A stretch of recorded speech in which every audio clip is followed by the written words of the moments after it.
एक ऐसी कौम जिसे अल्लाह ने जमीन का बेहतरीन हिस्सा अता किया, जहां नर्म हवाएं चलती थी, जरखेज जमीन थी, नहरें बहती थी, और उनकी रहनुमाई के लिए एक नबी मौजूद थे, हजरत नूह अलैहिस्सलाम।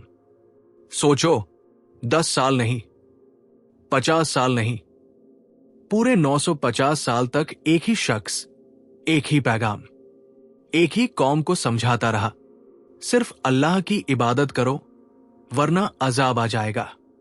लेकिन जवाब में सिर्फ मजाक, तंज और दुश्मनी। लोग कहते, नूह, यहां से चले जाओ, हम किसी अल्लाह को नहीं मानते।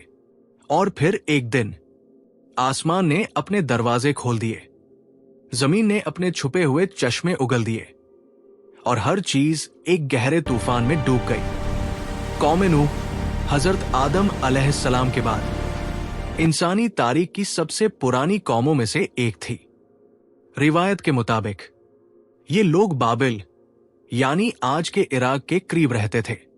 जमीन हसीन, फसलें भरपूर, जिस्म ताकतवर, कद लंबे, जैसे पहाड़।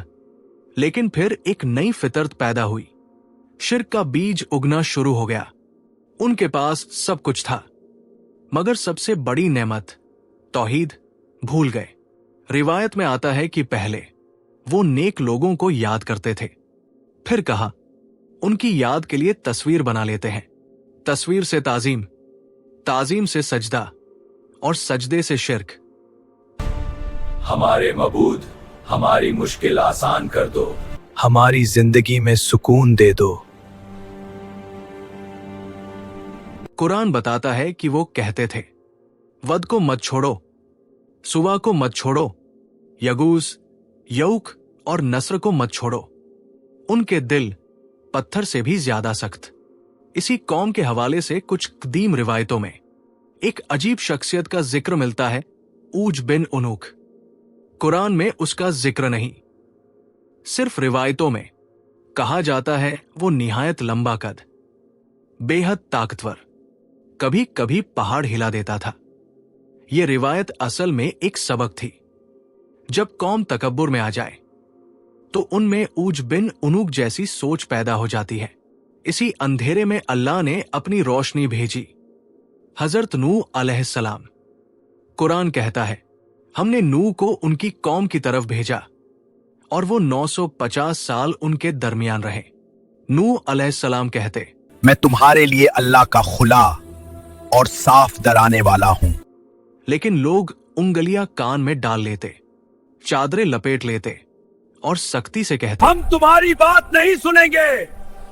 लेकिन फिर सरदार आकर कहते, अगर अल्लाह पैगम भेजता तो किसी अमीर के जरिए भेजता।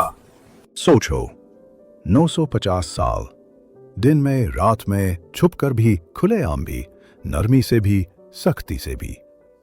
नूह अलैहिस्सलाम कहते, तौबा करो, अल्लाह तुम पर बारिशें बरसाएगा, माल देगा, औलाद देगा, बागात उगाएगा, और तुम्हारी ताकत और बढ़ा देगा। मगर जवाब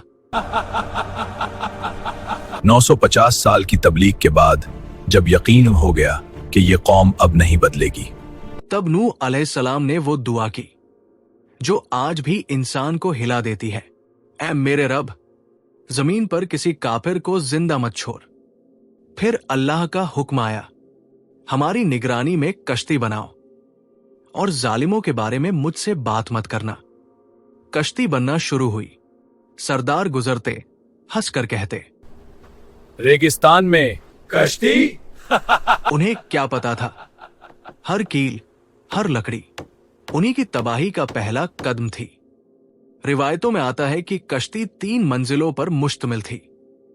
पहली जानवर, दूसरी इंसान, तीसरी परिंदे। और एक दिन वो लम्हा आ गया, आसमान स्याह बादलों से भर गया, गर्म हवा ठंडी और तेज हो गई, और फिर पानी उबलने लगा। नूह अलैहिस्सलाम समझ गए, अजाब आ चुका है। मोमिन कश्ती में सवार हो गए। अल्लाह ने फरमाया, आसमान के दरवाजे खोल दो।